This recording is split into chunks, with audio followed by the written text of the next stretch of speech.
தரிசன புஸ்தகம் 5ஆம் அதிகாரம் முதல் வசனம். எரேமியா தீர்க்க தரிசன புஸ்தகம் 5ஆம் அதிகாரம் முதல் வசனம்.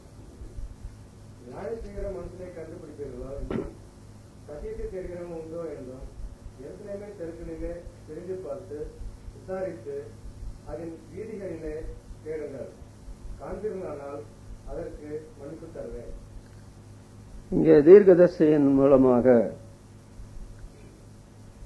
ஆண்டவர் எருசலேமின் தெருவீதிகளிலே தேடி விசாரிக்க சொல்லுகிறார். அதுல ஒரு முக்கியமான விஷயம் என்னவென்றால், சத்தியத்தை தேடுகிறவன் உண்டோ என்று பாருங்கள். காண்பீர்களானால் நான் அதற்கு மன்னிப்பு தருவேன். எரேமியா தீர்க்கதரிசி ஆண்டவரோடு ஒப்பிட்டு பேசப்படுகிறார். அவர் அந்த நாட்களில் இருக்கிறார், ஊழியம் செய்கிறார். ஆனால் ரொம்ப பரிதாபமான ஒரு நிலைமை என்னவென்றால், ஆண்டவர் மன்னிப்பு கொடுக்க முடியாத அளவிற்கு தெருக்களெல்லாம் ஆண்களும் பெண்களும் பெரியவர்களும் சின்னவர்களும் இருந்தும் சத்தியத்தை தேடாத ஜனங்கள் தான் அங்கே இருந்தார்கள் என்று இங்கே எழுதியிருக்கிறது.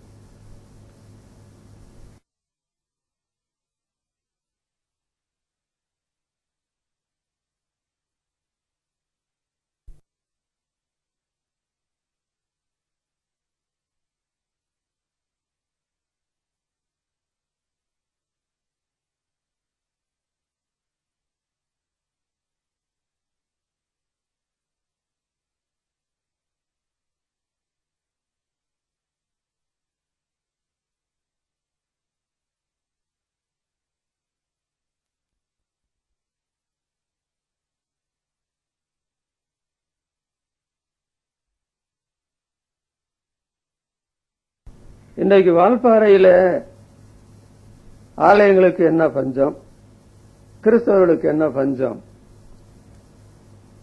வால்பாறையை சுற்றில் உள்ள எஸ்டேட்டுகளில கிறிஸ்தவர்கள் தான் அதிகமாக இருக்கிறார்கள். வால்பாறையில இருக்கிற கிறிஸ்தவ சபைகளை கணக்கெடுத்தால் ஒரு 30க்கும் மேற்பட்ட சபைகள் இருக்கிறதாக சொல்லுகிறார்கள். என்னவோ ஜனங்கள் ஞாயிற்றுக்கிழமை ஆரம்பிச்சுட்டா இந்த பக்கம் போறாங்க, அந்த பக்கம் போறாங்க, இந்த பக்கம் போறாங்க, இந்த பக்கம் போறாங்க. என்னவோ பக்தியுள்ள ஜனங்களை போல மனிதருடைய மனசுல படுகிறது. நான் சொல்லுகிறேன், இங்கே நாம் காண்கிற காட்சியை விட ஒரு 100 மடங்குக்கு அதிகமாக இந்த இஸ்ரவேல் ஜனங்கள் ஆலயத்திற்கு, ஆலய கூட்டங்களுக்கு தவறாமல் போவார்கள். அவர்களுக்கு நிறைய பண்டிகைகளும் இருந்தது. ஆனால் இவைகள் இருந்தன்னா இந்த ஜனங்கள் சத்தியத்தை தேடவில்லையே. மன்னிக்கிறதில் தயவு பெருத்த ஆண்டவர் அவர்களை மன்னிக்க முடியவில்லையே. அதற்கு என்ன காரணம்? அவர்கள் வேதத்தை தேடவில்லை. 119ஆம் சங்கீதம் 172ஆம் வசனத்துல வேதம் சத்தியம் என்று எழுதியிருக்கிறது. வேதம் சத்தியம். அப்ப இவங்க சத்தியத்தை தேடுகிறவன் உண்டோ என்று பார்க்கும் பொழுது பார்க்க சொல்லுகிறாரு, விசாரிக்க சொல்லுகிறாரு. வேதத்தை தான் தேட சொன்னார், ஆனால் அவர்கள் தேடவில்லை. மல்கியா தீர்க்க தரிசன புஸ்தகம் 2ஆம் அதிகாரம் 6ஆம் வசனத்துல சத்திய வேதம் அவனுடைய இருதயத்தில் இருந்தது. ஆனால் இந்த ஜனங்களை பற்றி பார்த்தால் நாங்க ஏன் தேடணும்? இந்த கிறிஸ்தவர்களை பற்றித்தான் சில சமயத்தில் நினைச்சா, அதாவது வைராக்கியமா இந்த ஜனங்களை பற்றியும் பேச வேண்டியதா இருக்கிறது. நமக்கு அவர்களை பற்றி ஒரு வகையில பாசம் இருந்தாலும் இன்னொரு வகையில இவங்க ஏன் கிறிஸ்தவங்களா இருக்கிறாங்க அப்படின்ற நிலைமையில் ரத்தம் துடிக்குது. வேதத்தை ஆண்டவர் கொடுத்து நம்முடைய தமிழ் பாஷையில தந்து ஆலயங்களை கட்டுறதுக்கு எத்தனையோ ஆயிரமான பணங்களை செலவு பண்ணி இந்த போதகன்மார்களுக்கு நிறைய சம்பளங்கள் எல்லாம் கொடுத்து இப்படி எல்லாம் செய்யும் போது இந்த ஜனங்கள் சத்தியத்தை தேடாம இருக்கிறாங்களே, வேதத்தை தேடாம இருக்கிறாங்களே, இதை எப்படி ஏற்றுக்கொள்கிறது என்பதுதான் எனக்கு விளங்கல. ஆண்டவர் மன்னிப்பு தர துடிக்கிறார். தேடு, வேதத்தை தேடுங்கள் என்ற தலைப்பில் இந்த மாலையில உங்களோடு பேச போகிறேன். வேதத்தை தேடுங்கள். யோவான் எழுதின சுவிசேஷம் 1ஆம் அதிகாரம் 1 வசனத்தில், ஆதியிலே வார்த்தை இருந்தது, அந்த வார்த்தை தேவனிடத்தில் இருந்தது, அந்த வார்த்தை தேவனா இருந்தது. திருத்துவத்தை பற்றி சொல்லும் பொழுது 1 யோவான் 5ஆம் அதிகாரம் 7ஆம் வசனத்தில், பிதா வார்த்தை ஜலம் என்று சொல்லும் பொழுது ஆண்டவரை நடுவில் வார்த்தை என்று சொல்லப்பட்டிருக்கிறது. வெளிப்படுத்தின விசேஷம் 19ஆம் அதிகாரம் 13ஆம் வசனத்தில் வார்த்தையானவர் என்று சொல்லப்பட்டிருக்கிறது. அப்ப பைபிள் என்று சொல்லுகிறது என்ன? வார்த்தை என்று சொல்லுகிறது என்ன? சத்தியத்தை தேடுகிற ஒருவன் உண்டோ என்று நீங்கள் தெருவீதிகளில் பார்த்து விசாரித்து கண்டிருந்தால் சொல்லுங்கள் என்று சொன்னா என்ன அர்த்தம்? வார்த்தைகளால நிறைந்த இந்த வேத புஸ்தகம் 66 புஸ்தகத்தில் சொல்லப்பட்ட ஆண்டவரை தேடுங்கள், அதான் வேதத்தை தேடுங்கள் பொருள். ஆனால் இவர்கள் தேடவில்லையே, ஆண்டவரை தேடவில்லையே, வேதத்தை தேடவில்லையே. யோவான் 5ஆம் அதிகாரம் 39ஆம் வசனத்தில், வேத வாக்கியங்களை ஆராய்ந்து பாருங்கள், அவைகளால் உங்களுக்கு நித்திய ஜீவன் உண்டு என்று எண்ணுகிறீர்களே. நல்ல எண்ணம். அறிவில்லாத மக்கள் அல்ல இவர்கள், இந்த கிறிஸ்தவங்க. ஆனால் என்னை குறித்து சாட்சி கொடுக்கிறவர்கள் அவைகளாய் இருந்தும் என்னிடத்துல வர உங்களுக்கு மனதில்லை என்று ஆண்டவர் சொல்றாரு. மற்ற மதத்தினருக்கு இந்த வேதத்தில் உள்ள சத்தியத்திற்கு வர மனதில்லை என்பது வேறு காரியம். ஆனால் ஆண்டவர் இங்கே தெளிவா சொல்லுகிறார், எந்த ஒரு படிப்பறிவில்லாதவனும் கூட புரிந்து கொள்ளத்தக்கதாக. இயேசுநாதரோட கூட இருந்த பேதுரு, யோவான் படிப்பறிவில்லாதவங்க தானே. வேத வாக்கியங்களை ஆராய்ந்து பாருங்கள், அவைகளால் நித்திய ஜீவன் உண்டு எண்ணுகிறீர்களே, என்னை குறித்து சாட்சி கொடுக்கிறீர்கள் அவைகளே. நாங்க தேட மாட்டோம், மன்னிப்பு கிடைக்கவே கிடைக்காது. லூக்கா எழுதின சுவிசேஷம் 24ஆம் அதிகாரம் 27ஆம் வசனத்துல, மோசே முதலான சகல தீர்க்கதரிசிகளும் தம்மை குறித்து எழுதியிருக்கிறவைகளை ஆண்டவர் விலாவாரியாக விவரித்து காண்பிக்கிறதற்கு எம்மாவு ஊர்ல இருந்து எருசலேமுக்கு போய் அப்புறம் அவங்க திரும்பி வர்றாங்க. போறதனுடைய அதாவது தூரம் சொல்லி இருக்கிறது 8 மைல், கிலோமீட்டருக்கு 11 கிலோமீட்டர் 12 கிலோமீட்டர் வைங்களேன். அவ்வளவு தூரம் அவருக்கு ஆத்துவ பாரம் என்னவென்றால், அருமை ரட்சகருக்கு, நான் தானே வார்த்தை, நான் தானே வேதம், மனுஷன் அப்பத்தினால மாத்திரமல்ல தேவனுடைய வாயிலிருந்து புறப்படுகிற ஒவ்வொரு வார்த்தையினாலும் பிழைப்பான். ஆண்டவர் வாக்கு அருளினார், அவைகளால மனுஷர் பிழைக்கிறார்கள், அவைகள் உயிருக்கு உயிராக இருக்கிறது என்று எசேக்கியா ராஜா சொன்னதாக வேதத்தில் படிக்கிறோமே. அதனால ஆண்டவர் இதனுடைய முக்கியத்துவத்தை உணர்ந்து ஒரு 8 மைல் தூரம் அவங்களோடு நடந்து அத்தனை மணி நேரங்கள் விளக்கி காண்பிக்கிறார் தம்மை குறித்து எழுதியிருக்கிற காரியங்களை. சங்கீதம் 138:2 நீங்கள் வாசித்தால், நீர் உம்முடைய சகல மகிமை பிரஸ்தாபத்தை பார்க்கலாம், உம்முடைய வார்த்தையை நீர் மகிமைப்படுத்தி இருக்கிறீர். தேவனுடைய மகிமை பிரஸ்தாபம் என்ன? 66 புத்தகத்தை நீங்க படிக்கிறதுக்குள்ளே காலமே முடிஞ்சு போயிடும், செத்தும் போயிருவீங்க, உலகத்துல இருக்க முடியாது. ஏனென்றால் மனுஷனுடைய ஆயுசு காலம் 70 வருஷம், பலத்தின் மிகுதினால 80 வருஷம்.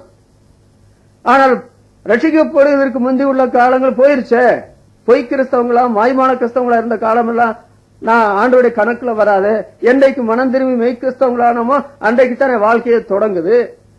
அப்படி இருக்க அவருடைய மகிமை பிரஸ்தாபத்தை விவரித்து காண்பித்து முடித்தவன் உலகத்தில் யாருண்டு? அவருடைய சகல மகிமை பிரஸ்தாபத்தை பார்க்கலாம், நீர் உம்முடைய வார்த்தையை மகிமைப்படுத்தி இருக்கிறீர் என்று சொல்லியிருக்கும் பொழுது, இன்றைக்குள்ள கிறிஸ்தவ மக்கள் வேதத்தை தேடவா செய்யறாங்க? வேதத்திற்கு கொடுக்கக்கூடிய மதிப்பு கொடுக்கவா செய்யறாங்க? என்னவா ஆலயத்துக்கு போறாங்க? என்னத்துக்கு போறாங்க நீங்க அவங்ககிட்ட தான் கேட்கணும். நீ தேவனுடைய ஆலயத்துக்கு போகும்போது உன் நடக்கையை காத்துக்கொள் அப்படி சொல்லி பைபிள்ல சொல்லப்பட்டிருக்கு. சத்தியத்தை தேடுகிறோம் உண்டோ என்று எருசலேம் தெரு வீதிகளிலே நீங்கள் பார்த்து விசாரித்து கண்டீர்களானால் எனக்கு தெரியப்படுத்துங்க,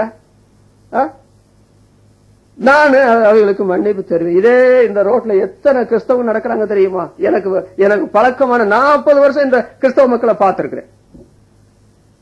சத்தியத்தின்படி சொல்றதாக உங்களுக்கு தெரியும், ஆனால் ஏன் வர மாட்டேங்கிறாங்க? அவங்களுக்கு சத்தியம் வேண்டாம். அப்படியா? எசேக்கியேல் தீர்க்க தரிசன புத்தகத்தை வாசிங்கன்னா, அன்றைக்கு ஆண்டவர் அவனுக்கு சகலவிதமான திறமையும் கொடுத்து அவனை ஒரு பெரிய பிரசங்கியாரா வச்சிருக்கிறார். ஜனங்கள் கூடினாங்க. ஆனால் வசனம் கேட்ட போது ஆண்டவரே சொல்றாரு, இவங்களை யாரையும் நீ நம்பாத, இவங்க யாரும் மனம் திரும்பல, விசுவாசிக்கவும் செய்யல, இவருடைய எல்லாருடைய இருதயம் பொருளாசையை பின்பற்றி போறது, இவங்க வந்தும் கெட்டு போறாங்க, வராது கெட்டு போறவங்களுடைய காரியங்கள் கொஞ்சம் விசாரிச்சு பாருங்க. விசாரிச்சு பாருங்க.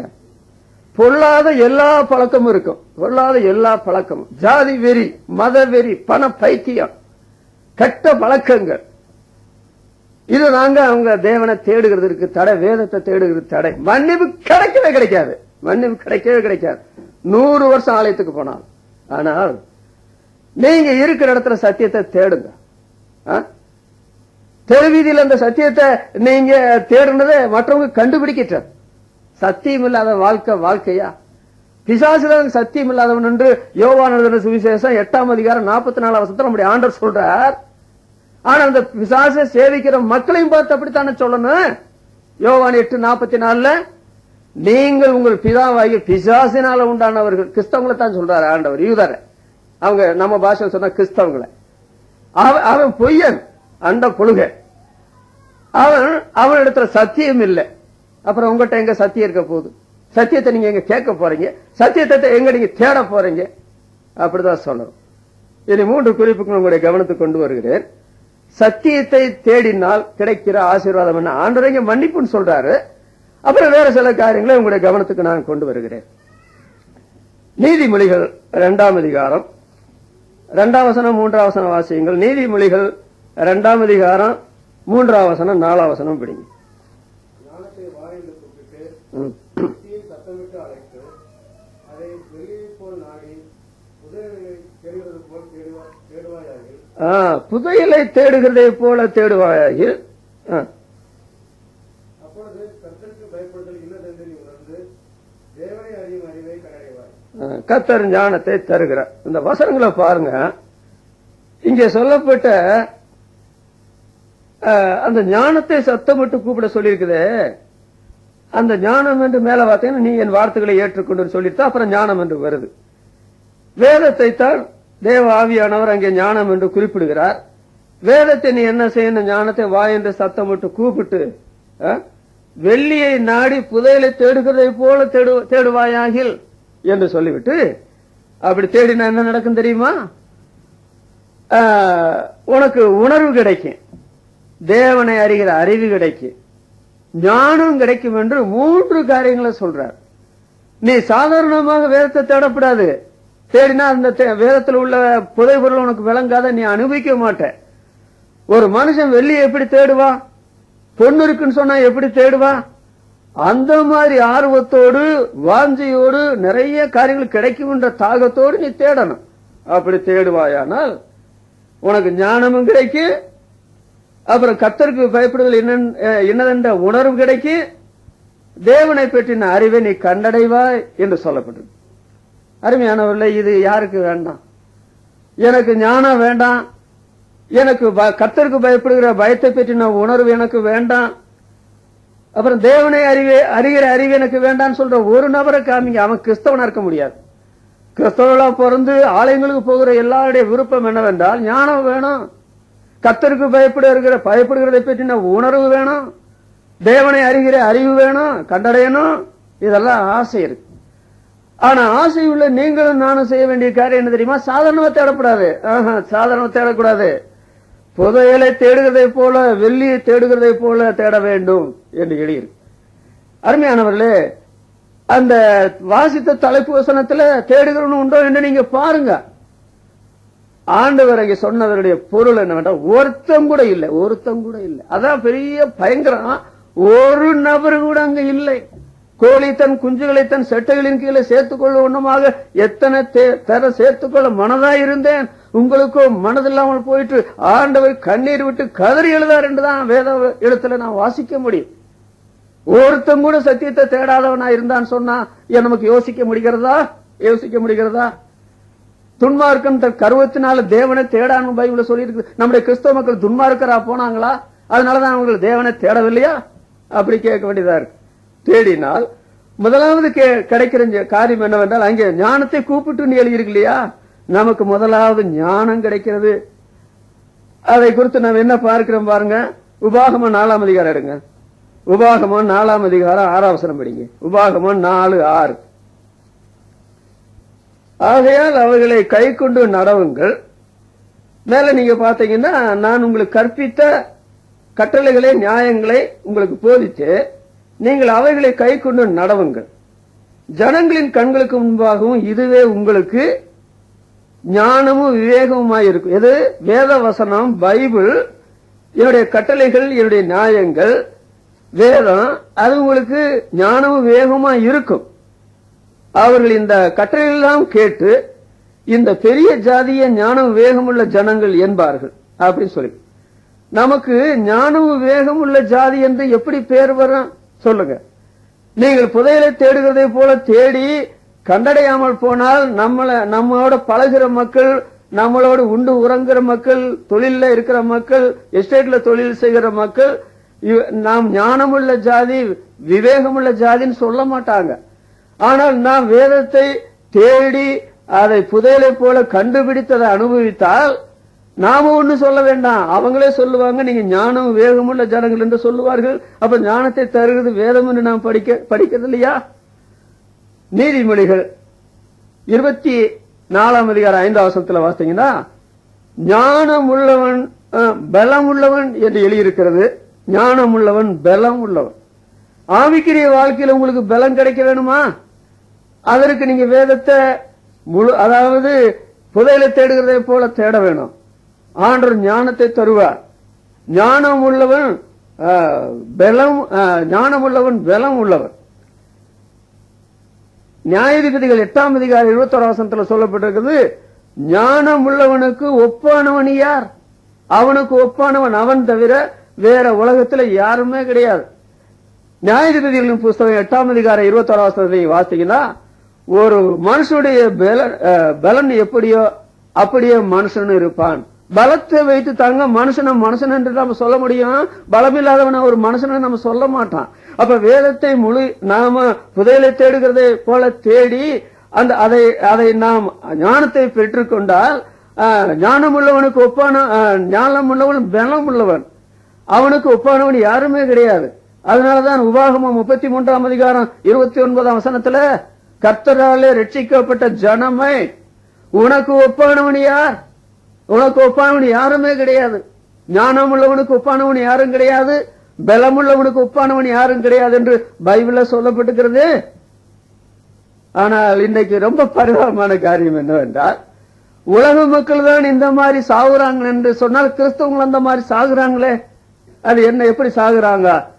யோபுவின் புஸ்தகம் 4ஆம் அதிகாரம் 21ஆம் வசனத்துல வாசிங்கன்னா அவர்கள் ஞானம் அடையாமல் சாகிறார்களே. யார்? வேதத்தை தேடாமல் சத்தியத்தை தேடாமல் இந்த உலகத்தில் மற்ற மக்களை போல வாழுகிற எந்த மனிதர்களும் ஞானமடையாமலே சாவால் என்று சொல்லுகிறது. வேதம் இல்லாமலே சாகிறது என்பது பயங்கரமான காரியம்.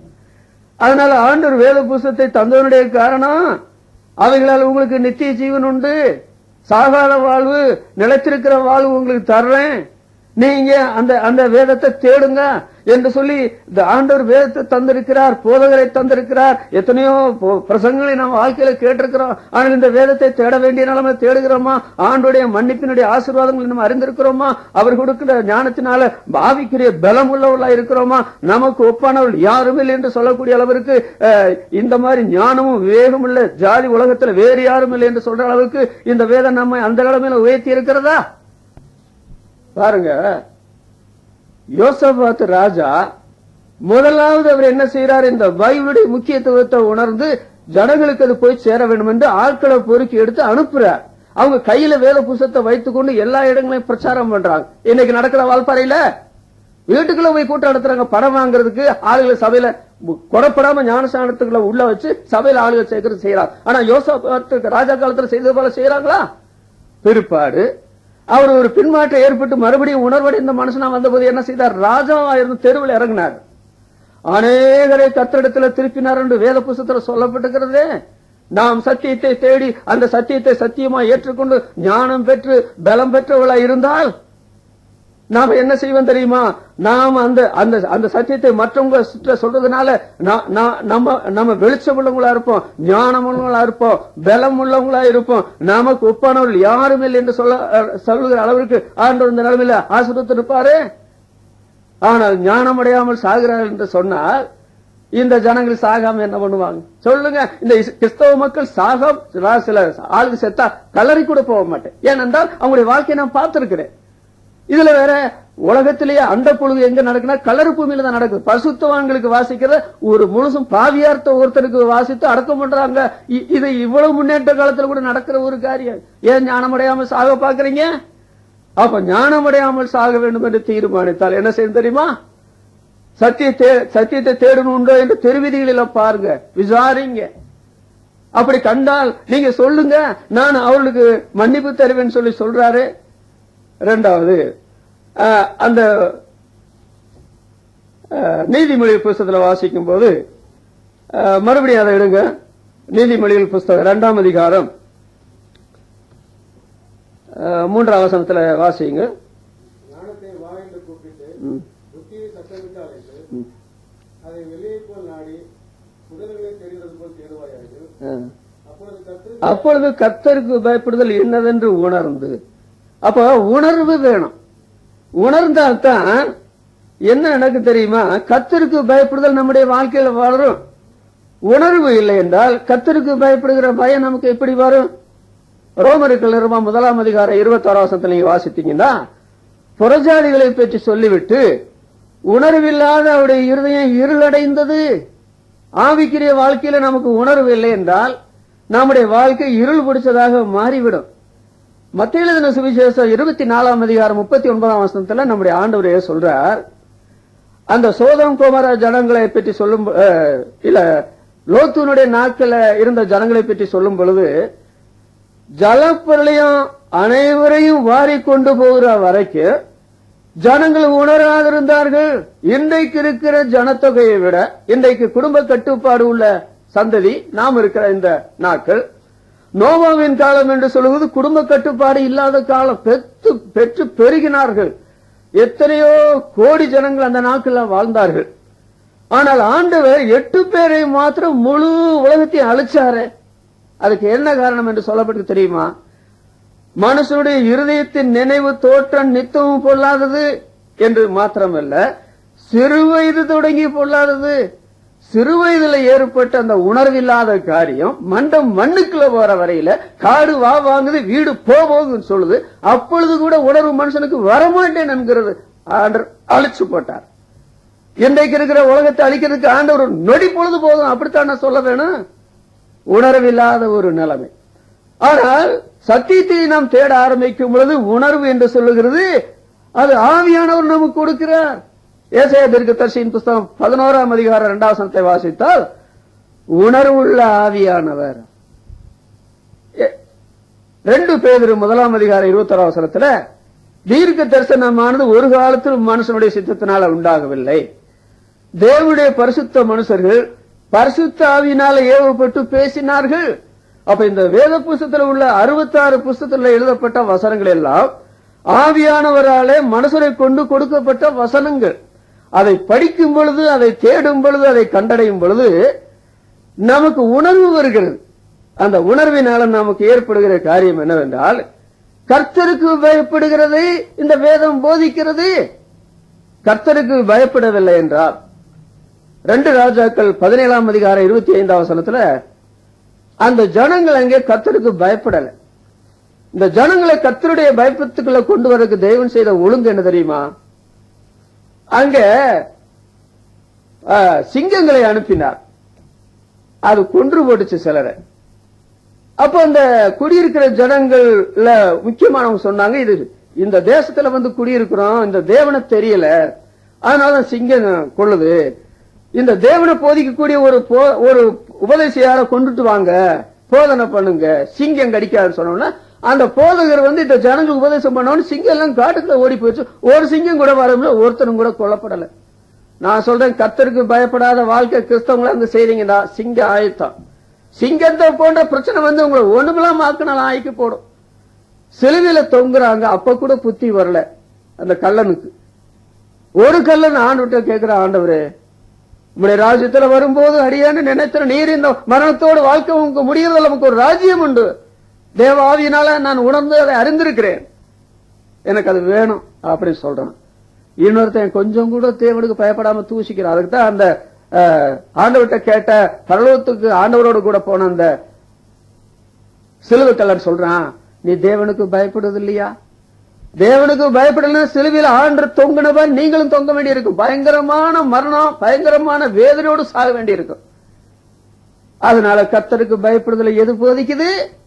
உணர்வு யார் தருகிறது? எது? இந்த வேத புஸ்தகம். அதனால கர்த்தருக்கு பயப்பட வேண்டும். இன்னைக்கு பாருங்கள், ஏசாயா தீர்க்கதரிசியின் புஸ்தகத்தில் ஒரு வசனம் படிப்போம். 57:11 படிங்க. நீ யாருக்கு அஞ்சி பயப்படுகிறாய்? நீ பொய் சொல்லுகிறாயே, நீ என்னை நினையாமலும் உன் மனதிலும் வைக்காமலும், மனசுல ஆண்டவர் அந்த மனசுல இல்ல, மனதில வைக்காமலும் போகிறாய். நான் வெகுகாலம் மௌனமா இருந்தேன் அல்லவா, ஆகையால் நீ எனக்கு பயப்படாது இருக்கிறாய். அதோட முடிஞ்சிருச்சா கதை? அடுத்த வசனம், உன் நீதியையும் உன் கிரியைகளையும் நான் வெளிப்படுத்துவேன். அநீதி, அந்த நீதியும் சொல்றது அநீதி, அவர்களை வெளிப்படுத்த உதவாது.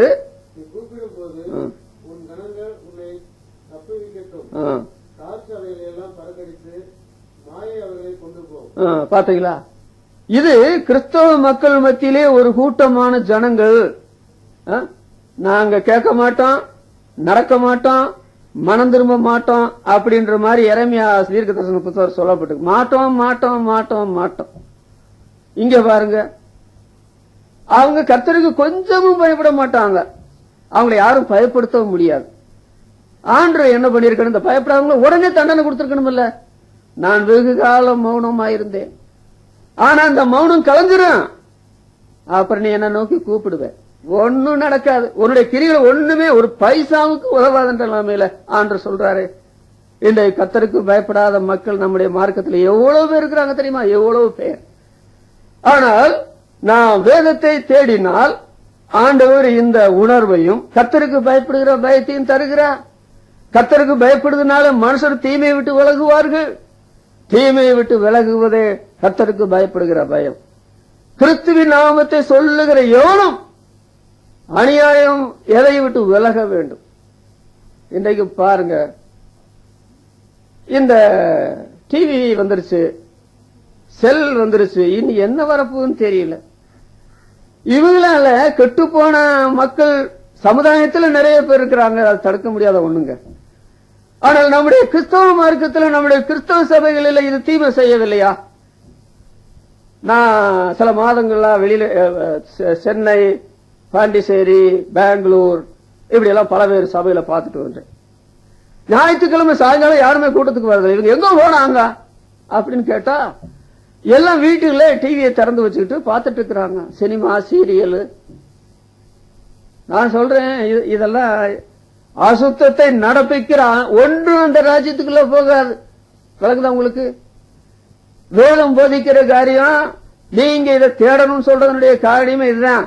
நீங்க இந்த உலகத்திலே பரிசுத்தம் பெற்று, பரிசுத்தம் இல்லாமல் ஒருவனுக்கு தேவனை அறிகிற அறிவை கண்டடைவாய். புதையலை தேடுகிறது போல நீ தேடினால் என்ன நீ கண்டடைவாய்? தேவனை அறிகிற அறிவை நீ கண்டடைவாய். நம்முடைய ஆண்டவர் சொல்லும் பொழுது, அநேக தீர்க்கதரிசிகளின் நீதிமான்களும்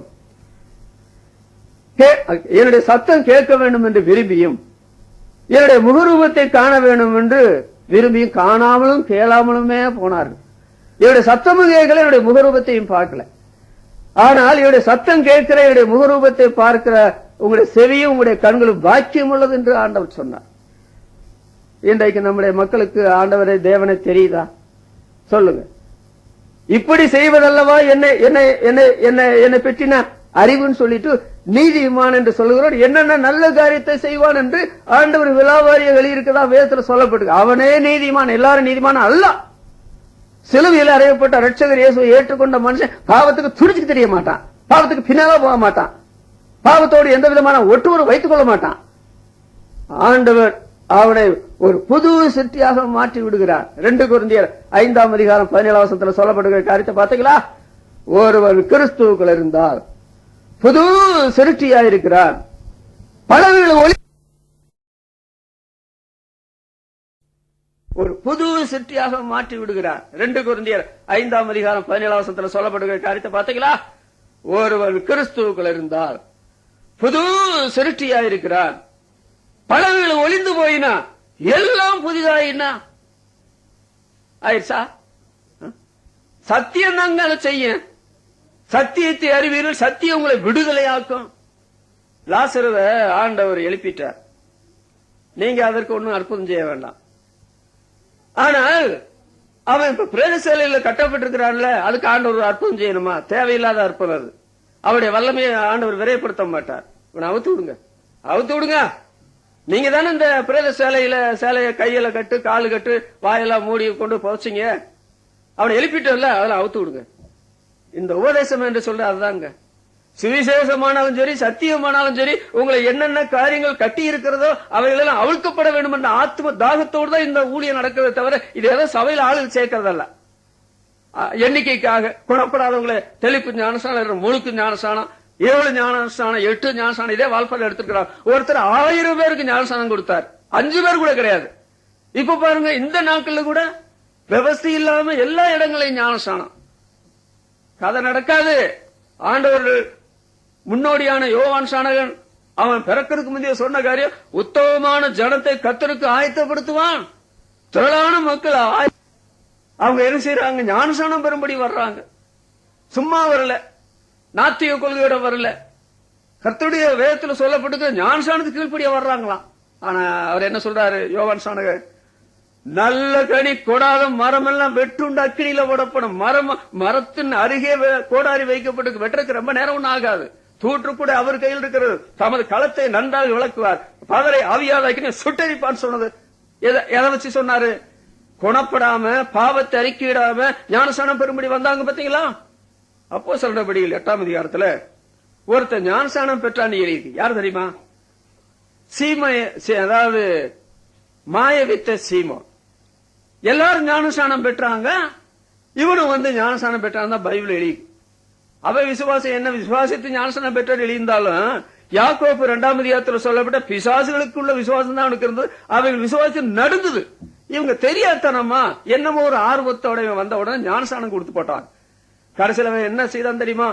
நான் யார் மேல கை வைக்கிறேனோ பரிசுத்த ஆவி எங்க மேல வரும்னு சொல்லி அவன் சொன்ன போது, தேவனுடைய வரத்தை பணத்தினால சம்பாதிக்கலான்னு சொன்னையே, நீ உன் பணம் நாசமா போகட்டும் அப்படின்னு சொல்லி சாபையும் போட்டது அல்லாம கொடிதான பிச்சிலும் பாவ கட்டிலும் ஆகப்பட்டிருக்கிறேன் காண்கிறேன்னு சொல்றாரு. மனம் திரும்பின உடனே என்ன பரலோகத்துக்கு நீங்க போயிடலாம். நீங்க பாக்குறீங்களா?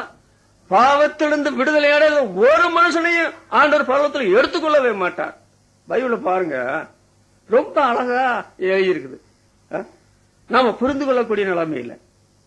12 வாசல் இருக்குங்க பரலோகத்துல, 12 தூதர்கள் வேற நிக்கிறாங்க. சரியான ஆட்கள்.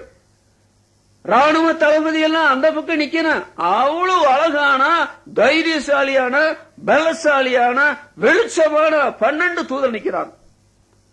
நீங்க அங்க போய், நான் தெளிப்பு ஞானம் நடத்தேன், முழுக்க ஞானம் நடத்தேன், திடப்படத்தில் எடுத்தேன், ஈஸ்டர் பண்டிகை கொண்டாடினேன், கிறிஸ்துமஸ் பண்டிகை கொண்டாடினேன்னு சொன்னா வெளியே ரட்சிக்கப்பட்டையா உள்ளவா? அப்போஸ்தலர் 2:47 ரட்சிக்கப்படுகிற ஜனங்களை கர்த்தர் அனுதினம் சபையில சேர்த்தா. ரட்சிக்கப்படாத சபையில் இடம் கிடையாது. இன்னொன்று வெளிப்படுத்தின விசேஷம் 21:24 ஒரு முதல் நூற்றாண்டு ஆண்டர் சொல்றாரு. இப்ப 21 நூற்றாண்டாவது. எல்லா நூற்றாண்டுகளும் ரட்சிக்கப்படுவாங்க மனசுல வைத்த ஆண்டர் சொல்றாரு, ரட்சிக்கப்படுகிற ஜனங்கள் பரலோக வெளிச்சத்தில் நடப்பார்கள்.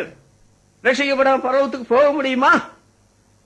அப்ப ஆண்டவரை அறிகிற அறிவு என்று சொல்கிறது அவருக்கு இயேசு என்று பெயரிடுவாயாக. 272 பேர்ல ஒரு பெயர் அவருக்கு இயேசு என்று பெயரிடுவாயாக. தமது ஜனங்களின் பாவங்களை நீக்கி பாவத்தோட ஒருத்தனை கூட ஆண்டவர் ரட்சித்ததே கிடையாது. பாருங்க, யோனா என்ன பாவம் செஞ்சார்? உபசாரமா, வேசித்தனமா.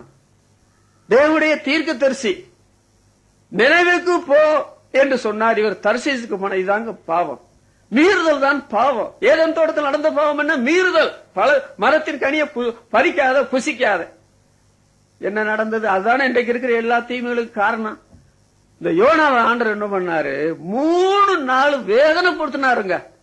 ஆண்டவர் இயேசு யோனாவை போல நான் பூமி நிதியத்துல 3 நாள் இருப்பேன்னு சொல்றாரு. தாங்க முடியாத வேதனை.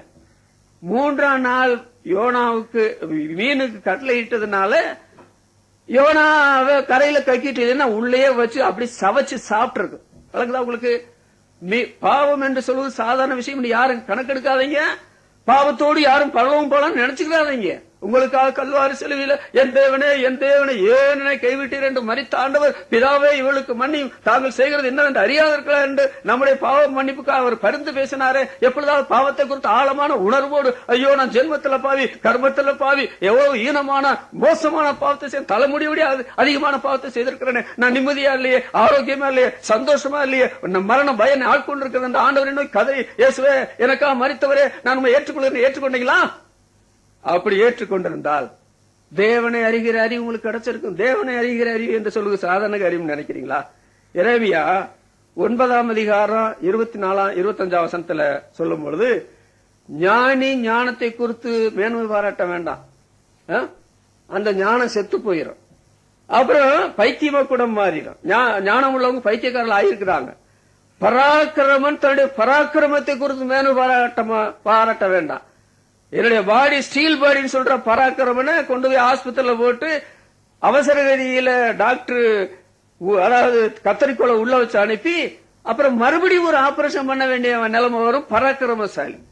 என்னை அறிந்து உணர்ந்திருக்கிறதை குறித்தே மேனு பாராட்ட கடவன். நீங்க தான் பைபிளை தேடலையே, சத்தியத்தை தேடலையே. உங்களுக்கு ஏது ஞானம்? உங்களுக்கு ஏது தெய்வ பயம்? நீங்க தான் வேதத்தை சத்தியத்தை தேடவில்லையே. உங்களுக்கு எப்படி ஆண்டவரை பற்றி தெரியும்? ஆண்டவரை பற்றி தெரிந்தால், தெய்வம் தெய்வம் என்று நாம் புரிந்து கொண்டால், இயேசு கிறிஸ்தான் தேவனுடைய குமாரன் தெரிந்தார். இயேசுவானவர் பெரிய தீவிரவாதி. ஆவிக்குரிய வாழ்க்கையில் உயிர் துடிப்புள்ளவர், உலகத்தையே அவர் வெல்லக்கூடியவர். உலகமே அவனுக்கு பின் சென்று போகுதுன்னு சொன்னாங்க. இன்றைக்கு நாம் அவருடைய பிள்ளைகளா இருந்தால் நம்ம பார்த்து ஜனங்கள் ஓடி அல்லவா வரணும், அப்படித்தான் பைபிளை எழுதி. அதனால ஆண்டவரை தேடினால் அந்த ஆசீர்வாதம் உண்டு. 2வது வேதத்தை தேடி. வேதத்தை தேடுகிறதுக்கு தேட வேண்டும் என்று ஆண்டவர் சொல்றாரு, விசாரிக்க சொல்றாரு. அவங்க தான் தேடல, நீங்க நானும் தேடலாம். தேடினால் ஏசாயா 34:16 படிங்க. ஏசாயா 34:16. கர்த்தருடைய புஸ்தகத்திலே தேடி வாசியுங்கள். தேடாம வாசிக்க முடியாது, தேடி வாசியுங்கள். இவைகளிலே ஒன்றும் குறையாது. இதுல எந்த குறைவு நீங்க பார்க்க முடியாது. ஏனென்று இதை தேடும் போது உங்களுக்கு குறைவு எது இருக்குதோ அந்த குறைவெல்லாம் நீங்கும். அந்த குறைவு குறைவாகவும் தெரியாது. இந்த உலகத்துல குறை இருந்தாலும் மறு உலகத்தில் அந்த குறைவே இல்லாம மாத்திடுவாருன்னு பைபிள் சொல்லுது. நீங்க தேடலைன்னா வாழ்க்கையே குறைவாத்தான் இருக்கும். எனக்கு அது இல்லையே, எனக்கு இது இல்லையே. உங்களை யார்தான் காப்பாற்ற முடியும்? உங்களை யார்தான் ஆறுதல் படுத்த முடியும்? உங்க முகம் மாறாத இருளத்தான் போயிடும். ஆனா இந்த வேதத்தை நீங்க படிச்சு பாருங்க, உங்களுடைய குறைவுகள் எல்லாம் மாறும். அவைகளே ஒன்று ஜோடி இல்லாதிராது. அந்த பைபிள் ஜோடி இராது என்று சொல்ற காரியம் மாத்திரமல்ல, மனித வாழ்க்கையில் இந்த பைபிளை தேடி அந்த பைபிளை பொக்கிஷமாய் கண்டு அனுபவிக்கிற மக்களுடைய வாழ்க்கையில பிரிச்சிருப்பாங்க. ஆண்டவங்களை ஜோடாக்கிடுவார். நான் பைபிள் என்ன வாசிக்கிறேன் பாத்தீங்களா? பழைய ஏற்பாடுல நான் படிக்கும் பொழுது இந்த நோவாவின் பேழையில இந்த மிருகங்கள் போகும் பொழுது ஜோடு ஜோடாக போயிற்று என்றுதாங்க எழுதிருக்கு. ஜோடு ஜோடாக போயிற்றுன்னு சொல்லிதான் எழுதி. 2 பேரை ஒன்னாக்க முடியுமா உலகத்துல? 2 பேரை ஒன்னாக்க முடியாதுங்க. ஆனால் இந்த வேத புஸ்தகம் தனித்தனியா இருக்கிற மனுஷனை ஒன்னாக்கிறது, ஒரே புதிய மனுஷனா ஆக்கிறது. அப்படிதான் பைபிள நான் வாசிக்கிறோம். 3வது இவங்களில் ஒன்று ஜோடி இல்லாதராதுன்னு சொல்லிட்டு அவருடைய வாய் இதை சொல்லிட்டு அவருடைய ஆவி அவையில சேர்க்கும். அதாவது செதறி கிடக்கிற ஒன்றை இதெல்லாம் சேர்க்கவே முடியாது, இதெல்லாம் செதறி கிடக்குது.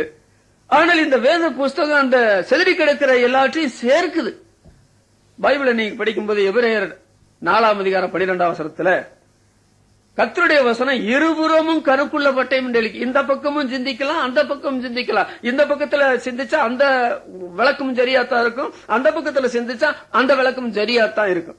அந்த நிலைமையில கர்த்தருடைய புஸ்தகத்தை தேடி வாசிக்கும் போது இந்த வசனங்கள் மாத்திரமல்ல, அது ஜோடி இல்லாம ஒன்னா இருக்குது, அது குறையாததா இருக்குது, அது ஒன்னு சேர்க்குதுன்ற காரியம் இந்த வசனங்களை பற்றி மாத்திரமல்ல, இந்த தேடி கண்டுபிடித்து புதையலை போல அனுபவிக்கிற மக்களுடைய வாழ்க்கையில நாங்க தனிமையா இருக்கிறோம், எங்களோட யாரும் சேர்றது கிடையாது, குறைவுக்கு ஆழமெல்லாம் குறைவாத்தான் இருக்குது, நிவர்த்தி பண்றதுக்கு வழி கிடையாது, ஏன்னா தனியா இருக்க என்னை யாருமே சேர்ப்பார் இல்லை, என்ன கவனிப்பார் இல்லை என்று புலம்ப வேண்டிய ஒரு அவசரமே கிடையாது.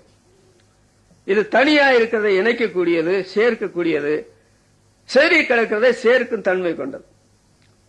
குறைவை நீக்கும் இந்த வேத புஸ்தகம். யாக்கோபு நிருபம் 1ஆம் அதிகாரம் 5ஆம் வசனத்தை படிச்சா, ஒருவன் ஞானத்திலே குறைவுள்ளவனாய் இருந்தால் யாவருக்கும் சம்பூர்ணமாய் கொடுக்கிறவரும் ஒருவனையும் கடிந்து கொள்ளாதவருமான தேவனிடத்துல கேட்க கடவன். ஞானக்குறைவு மாத்திரமா உண்டு. அப்பப்பா, இந்த 40 ஆண்டு காலம் நான் ஆண்டவருடன் நடக்கிறேன், நான் எத்தனை குறைவுகளை பார்த்திருக்கிறேன். தனி வாழ்க்கையில, குடும்ப வாழ்க்கையில, சபையின் வாழ்க்கையில, சமுதாயம் நிறைய குறை இருந்துங்க.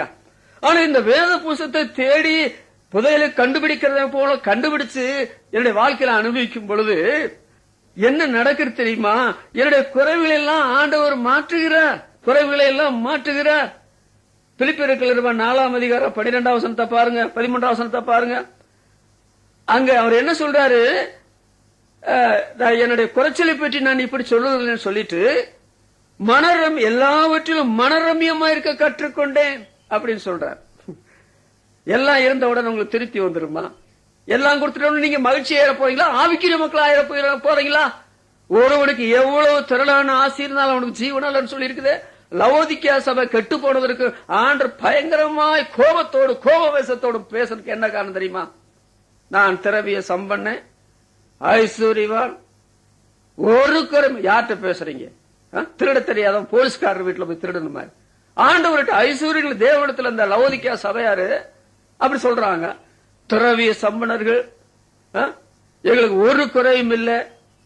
ஆண்டு சொல்றாரு, தருத்திர குருட நிர்வாணி, அதனால நீ இந்த கண்ணுக்கு இந்த கலிக்கத்தை வாங்கிக்க, உடுத்திருக்கு இந்த வஸ்திரத்தை வாங்கிக்கொள்ளுன்னு சொல்லி ஆண்டவர் சொல்றாரு.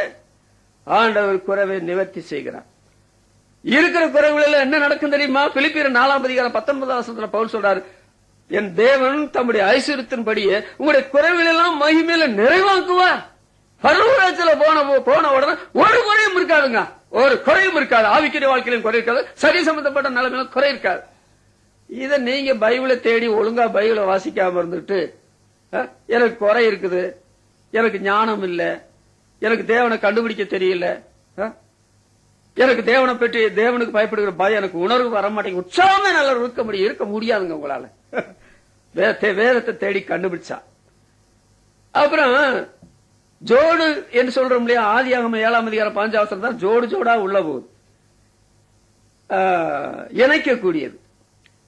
எபேசியர் 2ஆம் அதிகாரம் 21ஆம் வசனத்துல அந்த ஆலயம் இணைந்து கர்த்தருக்கு பரிசுத்த ஆலயமாக எழும்புகிறது. ஆண்டவர் அந்த ஆலயத்தை இணைக்கிறார், ஆவியின் ஆலயமாக இணைத்து அதை பரிசுத்த ஆலயமாக மாற்றுகிறார். இன்னைக்கு இணைக்க முடியுதா குடும்பங்களை? இன்றைக்கு குடும்பங்கள் இருக்கிற குறைவை நிவர்த்தி பண்ண முடியுதா? திடீர்னு பணக்காரன் ஏழையா போயிடுறான், நல்லா இருந்த குடும்பங்கள் உடஞ்சு துண்டு துண்டா போகுது. ஆனா பைபிளை தேடி அதை கண்டடைந்த மக்கள் அவங்ககிட்ட பிரச்சனை இல்லைன்னு இல்ல, என்னவெல்லாம் பிரச்சனை இருந்தாலும் இணைஞ்சிடுறாங்க, ஜோடாயிடுறாங்க, குறைவெல்லாம் ஆண்டவர் நிவர்த்தி பண்றார். ஏன்? பைபிளை மதிக்கிறாங்கல்ல. உபாகமம் 28ஆம் அதிகாரத்தை படிச்சு பாருங்க. இந்த வார்த்தையின்படி செய்தால் உனக்கு என்னவெல்லாம் ஆசீர்வாதம் கொடுப்பேன்னு சொல்லி 100கணக்கான ஆசீர்வாதம் சொல்றார். அந்த ஆசீர்வாதம் எல்லாம் கொடுத்தா உங்க வீடு தாங்காது, இன்னொரு வீட பார்க்கணும். அந்த ஆசீர்வாதம் கொடுத்தா இந்த சபையை விட இன்னொரு சபை கட்டணும், அவ்வளவு ஆசீர்வாதம் கொடுக்குதா சொல்றார். அதோட விட்டுறக்கூடாது பைபிள. சிலர் அதை விட்டுருவாங்க. என் வசனத்தின்படி செய்யல சாபம் 100 கிடக்கா. அந்த சாபத்தை நம்ம குடும்பம் தாங்காது, நம்முடைய பிள்ளைகள் தாங்க மாட்டாங்க, நம்முடைய சபை தாங்காது, நம்முடைய மார்க்கமே தாங்க. சாபம் சாபம் சாபம். உங்களுடைய உயிர் ஊசலாடும், காலமெல்லாம் சொரிஞ்சுக்கிட்டே தெரியுங்க அப்படின்னு சொல்லி நிறைய சொல்லி நான் கொஞ்சம் தான் சொன்னேன். அப்போ நீங்க ஆண்டவருடைய வேதத்தை தேட வேண்டியது அவசியத்தை உணர்ந்தீங்களா? அவர் அன்புள்ளவர், அன்பினாலேயும் நம்மளை தேட சொல்லுவார். புத்தி இல்லைன்னு சொன்னா சிக்ஷை கொடுத்தாவது ஆண்டவர் நம்மளை தேட வைப்பார். அவர் நல்ல தகப்பன். அதனால இணைக்கிறது. அப்புறம் அவைகள் ஒன்று சேர்க்கும் என்று எழுதியிருக்கலையே, ஒன்று சேர்க்கும். 1 பேதுரு 1 அதிகாரம் 2 அதிகாரம் 25 வசனத்தை நீங்க வாசிக்கிறா, சிதறிண்ட ஆடுகளை போல் இருந்தோம், கண்காணியும் மேய்ப்பெருமானவரிடத்துல திருப்பப்பட்டிருக்கிறோம்னா நம்மளே திரும்பி வந்தோமா? சிலர் அப்பதான் நினைக்கிறாங்க, நாங்க விசுவாசி ஆயிட்டோங்க. யார் சொன்னது? நீங்க விசுவாசி ஆக மாட்டீங்க. நீங்க ரொம்ப மனக்கடினம் உள்ள, நானும் மனக்கடினம் உள்ள பாவிகள். ஆனா தேவ ஆவியானவர் பக்தி உள்ளவனை தமக்கா தெரிந்து கொண்டார் என்று அறியுங்களா, அவர் நம்மளை திருப்பி கொண்டு வர்றார். 2 தெசலோனிக்கேயர் 2 அதிகாரம் 1 வசனத்துல கர்த்தரிடத்தில் நாம் சேர்க்கப்படுகிறதை குறித்து பவுல் எழுதுகிறார். நாம சேர்றதுல ஆண்டவரே நம்ம அவரோட சேர்க்கிறார். ஆகவே பைபிளை நாம் தேடும் பொழுது அது குறைவில்லாதது, நம்முடைய குறைவை நீக்க வல்லது. நாம் வேதத்தை தேடும் போது, சத்தியத்தை தேடும் பொழுது அது நம்மை ஜோடு ஜோடா குடும்ப குடும்பமாக ஆக்கி இருக்குது. நமக்கு நல்ல மனைவி, நல்ல குடும்பம், நல்ல தகப்பன், நல்ல தாய், நல்ல சகோதரன், நல்ல சகோதரி. இது எது செய்தது? பைபிள் தாங்க செய்தது. இன்னொன்று, நாம் பிரிவினை இல்லாதபடி ஒன்று கொண்டு கவலையா இருக்கும்படி, ஒன்று சந்தோஷப்பட்டா எல்லாரும் சந்தோஷப்படணும், ஒரு அவையும் பாடுபட்டால் எல்லா அவையும் பாடுபடும் சொல்லி 1 கொரிந்தியர் 12 அதிகாரத்தில் சொல்லப்படுகிறது. இது இன்றைக்கு திருச்சபையில பார்க்கலாம். பரவாயில்ல, இங்க இருக்குதுங்க, விசுவாசிகள் சபையில் இருக்குது. அந்த அளவுக்கு வரணும் சொன்னா பைபிள சும்மா படிபடி படிங்க. எவ்வளவு நேரம் பைபிள் படிக்கணும் ஒருத்தர் கேட்ட, எவ்வளவு பைபிள படிக்கலாம்னு கேட்டதுக்கு ஒருத்தர் சொல்றாரா, பைபிள் கிழிஞ்சு போற அளவுக்கு பைபிள படிங்க அப்படின்னு சொல்ற. பைபிள் கிழிஞ்சு போற அளவுக்கு வேதத்துல வாசிக்கிறோம். யோசுவாவுக்கு ஆண்டவர் சொல்றார், இரவும் பகலும் தியானித்துக் கொண்டு. சங்கீதம் 1 சங்கீதம் 2 வசனத்துல சொல்லப்பட்டிருக்கிறது, கர்த்தருடைய வேதத்துல பிரியமா இருந்து இரவும் பகலும் வேதத்துல தியானமா இருக்கிற மனுஷன் பாக்கியவான். இரவும் பகலுமா தியானம் பண்றீங்க, அதுக்கு நேரம் செலவிடுறீங்க. அப்போஸ்தலர் 17:10-11 என்ன வாசிக்கிறோம்? பிறையா சபையார் காரியங்கள் இப்படியா இருக்கு, நாள்தோறும் வேத வாக்கியங்களை ஆராய்ந்து பார்க்கிறாங்க. புருஷன், மனைவி, பிள்ளைகள் உள்பட எல்லாரும் வேத வாக்கியங்களை ஆராய்ந்து பார்க்கிறாங்க. அது தினசரி என்று சொல்லப்பட்டிருக்குது. அதுதாங்க சத்திய தேடுவதே லட்சணம். சும்மா நம்ம ஞாயிற்றுக்கிழமை வந்து கையில் எடுத்துட்டு இப்படி கோயிலுக்கு போன உடனே நீங்க பைபிளை தேடிட்டீங்க. யார் சொன்னது? அதுல என்ன விளைஞ்சு உங்களுக்கு? பைபிள்ல உங்கள் வாழ்க்கையில என்ன மாற்றம் ஏற்பட்டது? அதனால சத்திய தேடுகிறவன் உண்டோ என்று விசாரித்து நீங்க கண்டுபிடித்தால் என்னிடத்துல சொல்லுங்க, நான் மன்னிப்பு தருவேன். ஆனா இல்லையே. ஆனால் இன்றைக்கு அப்படி சொல்ல வேண்டிய அவசியம் இல்லாத அளவுக்கு தேடுகிறதுக்கு ஆண்டவர் நமக்கு கிருபை அளித்திருக்கிறாரு. 3வது, இவரை தேடினால் ஆமோஸ் 8 அதிகாரம் 13 வசனம் படிங்க. அந்நாளிலே சௌந்தரியமுள்ள கன்னிகைகளும் வாலிபரும் தாகத்தினாலே சோர்ந்து போவார்கள் அப்படின்னு சொல்லியிருக்குதே. எந்த நாளில? கடைசி நாளில் அவர்கள் என்ன செய்கிறார்கள்? ஆண்டவர் ஒரு பஞ்சத்தை அனுப்புகிறார். ஜலக்குறைவினால உண்டாகிற பஞ்சம் அல்ல, ஆகார குறைவினால உண்டாகிற பஞ்சம் அல்ல, வசனங்கள் கிடைக்க கூடாத ஒரு பஞ்சம். இந்த வாலிப பிள்ளைகளும் சௌந்தரியம் உள்ள கன்னிகளும் வாலிபரும், திடகாத்திரம் உள்ள உருட்டு கட்ட மாதிரி சரீரம் உள்ள வாலிபர்களும் ஒரு சமுத்திரம் தொடங்கி மறு சமுத்திரம் வரைக்கும், கீழ் தேசம் தொடங்கி வடதிசை வரைக்கும் போறாங்களே. இன்றைக்கு நம்முடைய வாலிப சமுதாயம், வாலிப பிள்ளைங்க பசங்க பிள்ளைங்க என்ன பண்றாங்க? அந்த கல்லூரியில போய் பாருங்க, ரோட்ல போய் பாருங்க, ஸ்கூல்ல போய் பாருங்க, நம்ம வீட்டுக்குள்ள பாருங்க, சபையில பாருங்க, காதல் பண்றதுக்கு சபைக்கு வர்றான். எத்தனையோ வாலிப பிள்ளைங்க பசங்க அதை செய்திருக்கிறாங்க, சரித்திரத்தில சொல்றாங்க. அதனால நீ தேவனுடைய அழைத்துக்கு போகும்போது ஒரு நடக்கையை காத்துக்கொள்ளும் பைபிள்ல சொல்லி. ஆனால் இந்த வாலிபரை பாத்தீங்களா? இவங்க நல்லவங்க, வாஞ்சி உள்ளவங்க, வேதத்தை தேடி போறாங்க. சத்தியத்தை தேடுகிற உணர்வு உள்ளவனும் உண்டோ என்று நீங்க தேடுங்க, தேடினா நான் மன்னிப்பு தருவேன் சொல்றாரு. இவங்க எப்ப தேடி இருக்கணும் சொல்லுங்க? எப்ப தேடி இருக்கணும்? நீங்கள் உபாகம புத்தகத்தை படிக்கும் பொழுது 30 அதிகாரம் 11 வசனத்திலிருந்து 14 வசனம் வரையில வாசித்தா, இதுக்காக வானத்துக்கு போக வேண்டாம், நான் போக மாட்டேன்னா நீங்க போய் வானத்துல எடுத்துட்டு வாங்க. இதுக்கு இந்த வேதத்தை அறியறதுக்காக கொண்டு வர்றதுக்காக நீங்க சமுத்திரத்துக்கு ஒருத்தர் அனுப்பி எனக்கு சமுத்திரம் வரைக்கும் போக முடியாது, நானே பணம் தரேன், நீங்க சமுத்திரத்துல போய் அதை கொண்டு வாங்க அப்படி சொல்ல வேண்டிய அவசியம் இல்லை. அது உன்னுடைய வாயிலும் ஒரு இருதயத்திலும் இருக்கிறதே, சௌரியமா இருக்குதே. ஆண்டு இதெல்லாம் தந்து படின்னு சொன்னா இதுவா படிக்கிற காலம்? எங்களை போன்ற வாலிபர்களை வாலிப பிள்ளைங்களை கிளர்ச்சி பண்ணக்கூடிய எத்தனை காரியங்கள் உலகத்தில் இருக்குது. இந்த பைபிள் பழைய புத்தகங்கள் ஏதாவது கவர்ச்சிகரமான படமா இருக்குது அப்படின்னு கேட்ட என் தாயார்கிட்ட. மண்டையில மூளை இருந்தா தானே களிமண் இருந்ததுனால. ஆனால் 1963ஆம் வருஷம் இந்த பைபிள் தேனிட்ட வணிகரம், தேன் கூட்டிலிருந்து ஒழுகிற தெளித்தேன் அநேகம் ஆயிரம் பொன்விலையை காட்டிலும் வெளியேறப்பட்டது என்பதை பார்க்க ஆண்டவரின் கண்களை திறந்தார். அன்றைக்கு எடுத்த பைபிள் தான் இன்னைக்கு வரைக்கும் என்னால் வைக்க முடியல. இதை தேட வேண்டிய காலத்துல தேடாம இது இல்லாம போன காலத்துல தேடுனா சில காலங்கள் வரும் பொழுது என்ன நடக்கும் தெரியுமா? இந்த பைபிள் எல்லாம் எடுத்து சுட்டாச்சு போட்டாலும் போடுவாங்க தன்னா கம்யூனிஸ்டவாதிகள். கம்யூனிஸ்ட் அதாவது அந்தி கிறிஸ்துவின் ஆட்சியில் அது நடக்கலாம். நம்முடைய வால்பாறையில எனக்கு தெரிய ஒரு முறை ஒரு பைபிள் கூட வால்பாறையில கிடைக்கல.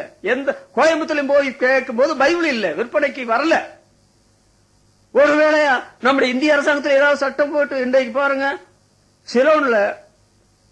சிலோன் அல்ல சிங்கப்பூர்ல பணம் பெருத்த தேசத்துல முஸ்லிம்கள் அதிகம் வாழ்ற இடத்துல 1500 பைபிளை எடுத்து அதாவது இருந்த இடத்துல எடுத்துட்டு போயிட்டாங்களாம், கொடுக்க முடியாது. இது போன்ற சம்பவங்கள் உலக நாடுகளில் நடந்துட்டு இருக்குங்க. இந்த கன்னிகளும் வாலிபரும் போய் தேடி அங்க என்ன எழுதியிருக்குது, அது கிடைக்காத போது அந்நாளிலே சௌந்தரியம் உள்ள கனிகளும் வாலிபரும் தாகத்தினால சோர்ந்து போவார்கள். அப்ப தேடினால் சோர்வு நீங்கும்.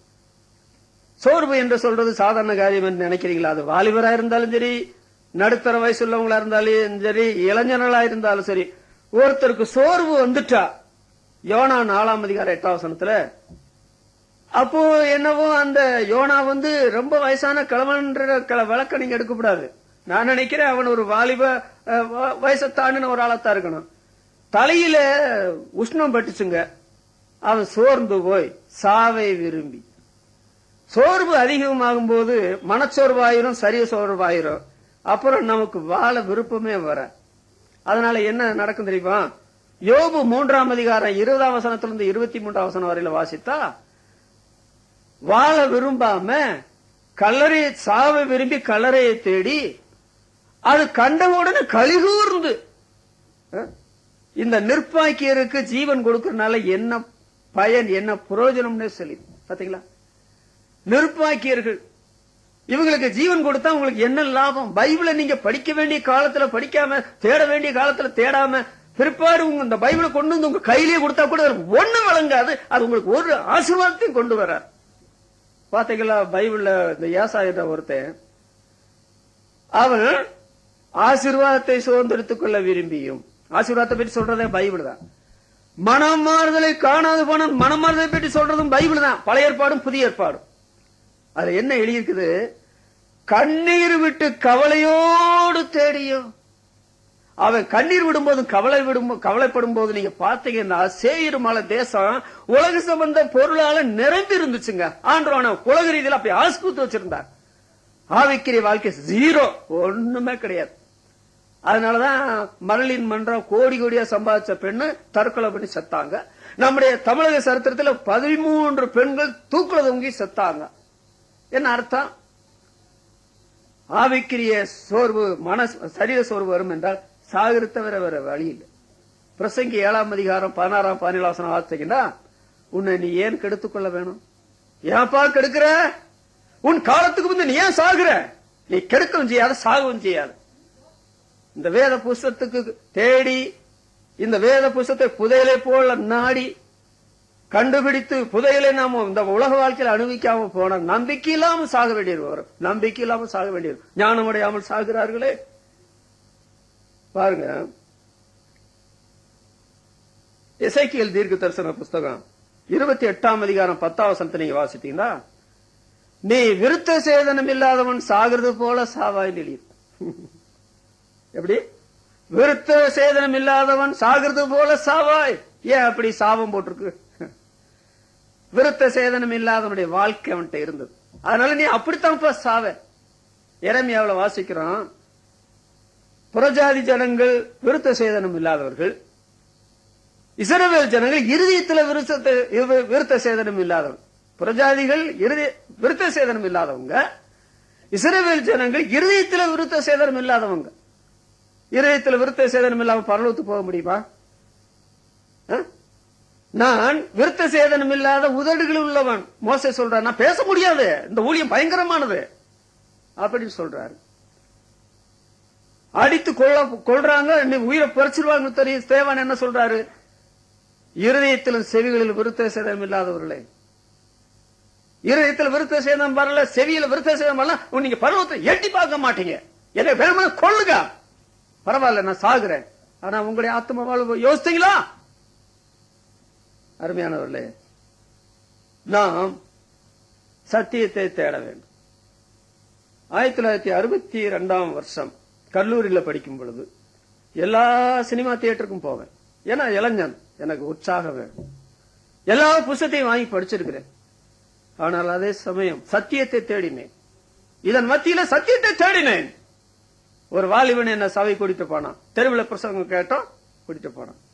யாரும் உற்சாகப்படுத்தா ஓராண்டு காலம் அந்த சபை கூட்டத்தை விட்டுருப்பனா? சத்தியத்தை தேடினேன். ஆனால் உள்ளத்துல இடம் தான் கொடுக்கல. ஒரு 63 வருஷம் ஒரு மத்தியான வேளையில உடைந்த உள்ளத்தோடு, இயேசுவே நான் பாவம் செய்திருக்க, நீர் ஏன் இந்த மாதிரி மறிக்கணும்?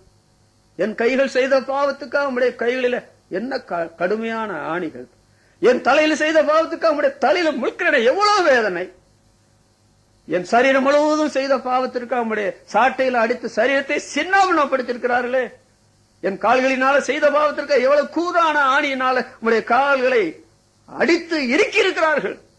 என் பாவம் அல்லவா? ஆண்டவர் இயேசுவை உள்ளத்தில் ஏற்றுக்கொண்டேன்.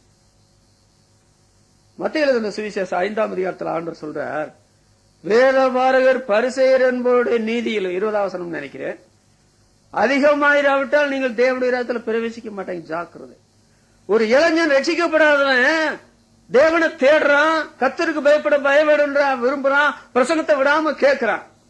நீங்க ரட்சிக்கப்பட்டன்னு சொல்றீங்க, உங்களுக்கு வேதத்தை தேட ஆர்வம் கிடையாது, கூட்டங்களுக்கு போக வேண்டும் என்ற உணர்வு கிடையாது, சத்தியம் கேட்க வேண்டும் என்ற ஆர்வம் இல்ல, கூட்டத்துக்கு தவறாக போக வேண்டும் என்ற எண்ணம் வர்றதில்ல, என்னவோ வழக்கத்துக்கு வழக்கம், மற்றவங்க ஏதாவது சொல்லிடுவாங்களா? அப்படியா? ஆண்டவர் பரலோகத்தில் இருந்து கொண்டு நல்லோரையும் பொல்லோரையும் அவருடைய கண்கள் இமைகள் சோதி தருகிறது. தேவனை தேடுகிற உணர்வு உள்ளவனும் உண்டோ? சங்கீதம் 14:53 படிச்சு பாத்தீங்களா? ஒருத்தம் கூட கிடையாது, ஒருத்தம் கூட கிடையாது நாத்திக. ஆனால் கிறிஸ்தவத்திலையும் கூட நாத்திகம் உண்டு. விசுவாசிகள் சபையில கூட நாத்தியம் இல்லையா? சொல்லுங்க. பிரசங்கம் ஒழுங்கா பண்ண போய் கேட்க வேண்டியதானே? என்ன பொருத்தமில்ல, நான் சாகர வரைக்கும் சொல்றேன். ஒரு சபையை பற்றி ஒரு கொள்கையை பற்றி பேசுறவன் அல்ல நான். சுத்தமான சுவிசேஷம், இயேசுநாதர் சிலுவையில மரித்த மரணத்தினால பாவி பரலோகத்துக்கு போகிறார். பரிசுத்தத்தை இந்த உலகத்தில் ஸ்தாபித்து பரிசுத்த வாழ்க்கையோட பரலோகம் போகணும். அதுதாங்க உபதேசம் பண்றேன் 40 வருஷமா. இத புரிந்து கொள்ளாம, வசனம் கேட்க விருப்பம் இல்லாம ஜனங்கள் பாத்தீங்களா ரொம்ப வைராக்கியமா கோயிலுக்கு போறாங்க, ரொம்ப வைராக்கியமா. பரலோகத்துக்கு போயிட்டா நல்லது, பரலோகத்துக்கு போயிட்டா நல்லது. நரகத்துல விழுந்துட்டா கூடுமே. யூதாஸ் காரியத்தை பாத்தீங்களா? யூதாஸ் காரியத்தை ஆண்டவரோட கூட இருந்தவங்க, உங்கள ஒருத்தன் பிசாசா இருக்கிறான்றாரு ஆண்டவர். கேட்டின் மகன் கெட்டு போனானே இல்லாமல் ஒருவனு கெட்டு போகவில்லை என்றார். பிறவாக இருந்தால் நலமா இருக்குன்னு சொல்றார். அவர் செத்து போன பிற்பாடுதான் யோவான் அப்போஸ்தலன் சொல்றாரு, அவர் திருடே, உண்ணானவர் திருடே, தேவ காரியத்தில் உள்ள திருடே. அவன் பணத்தை சுமக்கிறவனா இருந்தான். அவன் தனக்குரிய இடத்துக்கே போனான். யூதாஸ் காரியத்தை பரலோகத்தில் யாராவது போய் தேடிடாதீங்க. இயேசுநாதருடைய 12 சீசன்ல ஒருத்தர்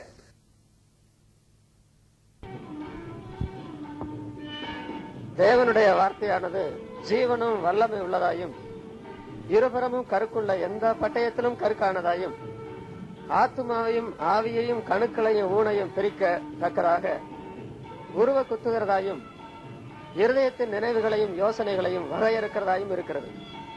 யாக்கோபு எழுதின நிருபம் 4ஆம் அதிகாரம் 12ஆம் வசனம். நீங்கள் பிரசங்கத்தை ஜபத்துடனும் வாஞ்சையுடனும் கேட்டிருப்பீர்கள் என்று நம்புகிறோம். பிரசங்கிக்கப்பட்ட வேத பகுதியின் மூலமாக கர்த்தர் ஏதாவது ஒரு நிலைமையில உங்களிடத்துல பேசியிருப்பார் என்று நம்பி தேவனை துதிக்கிறோம். உங்களுக்காக ஜெபிக்கிறோம். எங்கள் விலாசம் வால்பாறை கிறிஸ்தவ சபை 30/55A மெயின் ரோடு, வாழைத்தோட்டம், வால்பாறை. பின்கோடு 642127, கோயம்புத்தூர் மாவட்டம். Phone number. சசங்கத்தை கேட்டதற்கு நன்றி கூறுகிறோம். கர்த்தர் உங்களையும் உங்களுடைய குடும்பத்தை ஆசீர்வதிப்பாராக. ஒவ்வொரு ஞாயிற்றுக்கிழமை காலை 10 மணியிலிருந்து 12 மணி வரை ஆராதனை கூட்டமும், ஒவ்வொரு புதன்கிழமை மாலை 6 மணியிலிருந்து 7 மணி வரை வேதபாட கூட்டமும் நடத்துகிறோம். இந்த கூட்டத்தில் வந்து கலந்து கொள்ளும்படி உங்களை அன்பை அழைக்கிறோம்.